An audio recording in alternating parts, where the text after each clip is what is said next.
देखिए, लेबनान के मुद्दे पर इस्लामाबाद में होने वाली शांति वार्ता अटक रही है और उधर इजराइल के प्रधानमंत्री बेंजामिन नेतन्याहू ने कहा है कि जब तक उत्तरी इजराइल सुरक्षित नहीं हो जाता तब तक हिजबुल्लाह पर अटैक करते रहेंगे। हालांकि लेबनान सरकार की अपील पर नेतन्याहू सीधी बातचीत को तैयार हो चुके हैं। रिपोर्ट दिखाते हैं।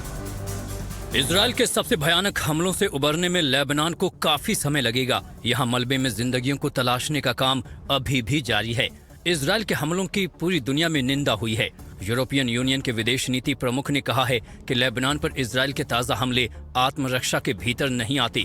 इन हमलों से इलाका और अस्थिर हो जाएगा और ईरान के साथ युद्ध विराम खटाई में पड़ जाएगा। उधर इजराइल के प्रधानमंत्री बेन्यामिन नेतन्याहू ने कहा कि इजराइल तब तक हिजबुल्लाह पर हमले करता रहेगा जब तक उत्तरी इजराइल पूरी तरह सुरक्षित नहीं हो जाता। लेकिन साथ ही नेतन्याहू ने कहा कि लेबनान की सरकार के शांति वार्ता की अपील पर वो सीधी बातचीत को तैयार हैं। उन्होंने कहा कि वार्ता के 2 लक्ष्य होंगे, पहला हिजबुल्लाह के हथियार छीनना और दूसरा इजराइल और लेबनान के बीच ऐतिहासिक शांति समझौता करना।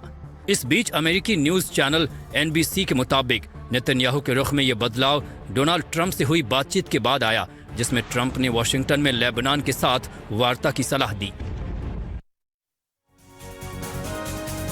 और इस बीच देखिए, लेबनान की राजधानी बेरूत में हमलों के बाद अब भी मलबों में जिंदगी की तलाश जारी है। लेकिन एक खास बात यह है कि बीते 12 घंटे से बेरूत में हवाई हमले नहीं थमे। वहां आज क्या हालात हैं, ये मौके से बता रहे हैं हमारे सहयोगी नजीर मसूद।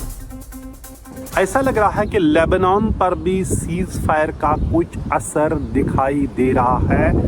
पिछले 12 घंटों से यहाँ बेरूत में कोई हवाई हमले नहीं हुए, इसके बावजूद कि इजराइल ने कल शाम को यहाँ अर्जेंट इवैक्यूएशन वार्निंग जारी की और यहाँ हज़ारों लोग और अपने घरों से बेघर हुए और वो भागने पे मजबूर हुए ज़िंदगी बचाने के लिए, बच्चे, बुज़ुर्ग, महिला, सभी लोग।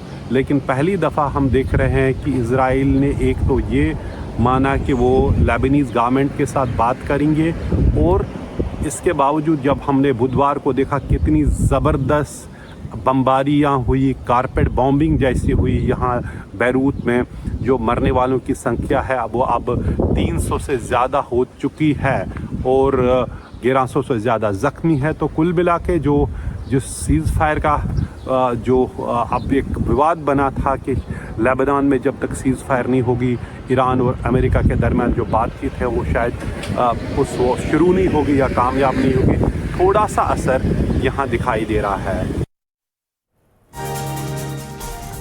अमेरिकी इजरायली के ईरान पर हमलों के 42 दिन पूरे हो चुके हैं। मतलब 1 महीने से कहीं ज्यादा यह युद्ध हो चुका है, लगभग 1.5 महीने होने को है।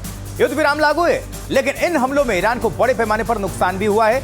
रेड क्रिसेंट की रिपोर्ट के मुताबिक 1,25,000 से अधिक नागरिक इकाइयां प्रभावित हुई हैं, जबकि 23,500 कमर्शियल सेंटर और व्यवसाय स्थल तबाह हुए हैं। इस हमले में हमलों में अस्पताल, फार्मेसी और लैब समेत 339 स्वास्थ्य केंद्रों को निशाना बनाया गया है।